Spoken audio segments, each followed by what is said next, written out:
Assalamualaikum warahmatullahi wabarakatuh. Halo sahabat, kali ini kita akan membahas seputar pemilu 2024, yaitu dengan tema rekam jejak Ganjar Pranowo, calon presiden dari PDIP. Ini penting karena proses politik 5 tahun ini banyak menentukan kebijakan-kebijakan terkait nasib petani. Petani harus melek politik, karena segala kebijakan ditentukan oleh legislatif dan eksekutif yang dihasilkan dari proses politik. Namun sebelum dilanjut, dukung channel ini dengan like, komen, share, dan subscribe agar tidak ketinggalan informasi terbaru dari channel ini. Dilansir dari kompas.com, Ganjar Pranowo merupakan salah satu sosok yang memiliki pengalaman dalam meneliti tangga kekuasaan.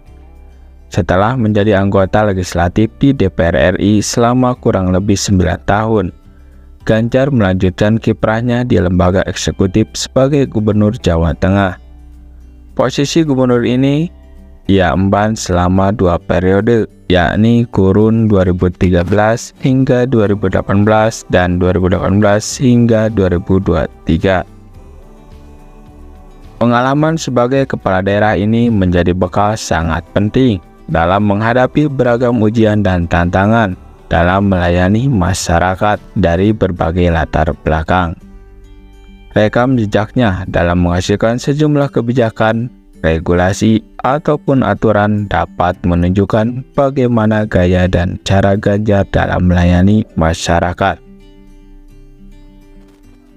Berikut ini sejumlah prestasi yang diraih Ganjar Pranowo ketika menjabat sebagai Gubernur Jawa Tengah. Tahun 2019, peringkat pertama penghargaan pembangunan daerah kategori perencanaan dan pembangunan daerah terbaik. Kemudian Innovation Government Award kategori provinsi paling inovatif. Yang ketiga, provinsi terbaik pelaksana program Kartu Tani. Yang keempat, provinsi paling berintegrasi dari KPK. Selanjutnya, meraih anugerah meritokrasi tahun 2021. Kemudian pelayanan publik dan kualitas pemerintahan. Sampai saat ini, Jawa Tengah telah memiliki 28 mall pelayanan publik. Jumlah tersebut menjadi yang terbanyak di Indonesia.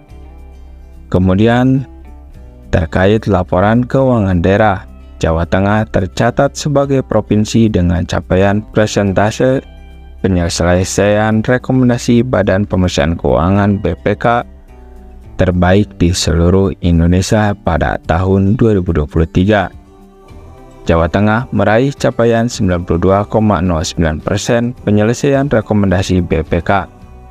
Capaian tersebut melampaui rata-rata nasional sebesar 75%. BPK juga mengapresiasi Provinsi Jawa Tengah yang turut terlibat langsung dalam penyusunan laporan keuangan daerah. Sebanyak 35 kabupaten dan kota di Jawa Tengah meraih opini wajar tanpa pengecualian WTP dari BPK. Kemudian peduli UMKM. Untuk meringankan pelaku usaha mikro, kecil, dan menengah UMKM, Gubernur Jawa Tengah Ganjar Pranowo meluncurkan kredit usaha rakyat KUR Super Mikro dengan bunga 3% per tahun. Sebelumnya bunga KUR pernah mencapai 12%, kemudian 9% sampai akhirnya turun menjadi 6% dan kini 3% per tahun. Nilai penyaluran KUR di Jawa Tengah pada 2022 mencapai 55,27 triliun. Hal ini membuat Jawa Tengah menjadi provinsi dengan jumlah penyaluran KUR tertinggi di Indonesia. Selanjutnya, pemberantasan kemiskinan dan stunting. Selama memimpin Jawa Tengah, Ganjar Pranowo telah mengentaskan sekitar 1 juta orang miskin. Berdasarkan data BPS, tingkat kemiskinan di Jawa Tengah tinggal 10,93% pada tahun 2022, atau setara 3,83 juta jiwa. Jumlah tersebut menurun jika dibandingkan tahun 2021 yang mencapai 4,1 jiwa atau 11,79%. Lalu Jawa Tengah memiliki Kartu Jateng Sejahtera KJS yang diluncurkan sejak tahun 2017. Sebanyak 12.764 warga miskin tidak produktif dan belum tersentuh bantuan terjaring program tersebut. KJS merupakan program bantuan sosial tunai dengan sasaran warga miskin tidak produktif, penyandang disabilitas, serta penderita penyakit kronis. Setiap penerima mendapat bantuan 3 juta setahun dan dicairkan setiap 3 bulan. Tahun ini, nilai bantuan meningkat menjadi 4,4 juta per tahun. Lalu dari segi investasi, Gubernur Ganjar Pranowo terus berupaya mendongkrak pertumbuhan investasi. Ganjar memancing para investor melalui koridor ekonomi perdagangan, investasi, dan pariwisata atau disingkat KERIS Jateng. KERIS Jateng merupakan forum koordinasi antara Satuan Kerja Perangkat Daerah atau SKPD Jateng dan Bank Indonesia untuk menguatkan layanan, promosi, dan kebijakan investasi agar lebih profesional dan proaktif. Forum yang dibentuk sejak 2018 terbukti bisa menarik investor sekaligus meningkatkan daya saing global dan mencapai pertumbuhan ekonomi yang tinggi. Lalu dari segi perlindungan anak, Jawa Tengah menerima anugerah dari Kementerian Pemberdayaan Perempuan dan Perlindungan Anak tahun 2021 sebagai Provinsi Pelopor Anak melalui program Jo Kawin Bocah dan Jogo Konco.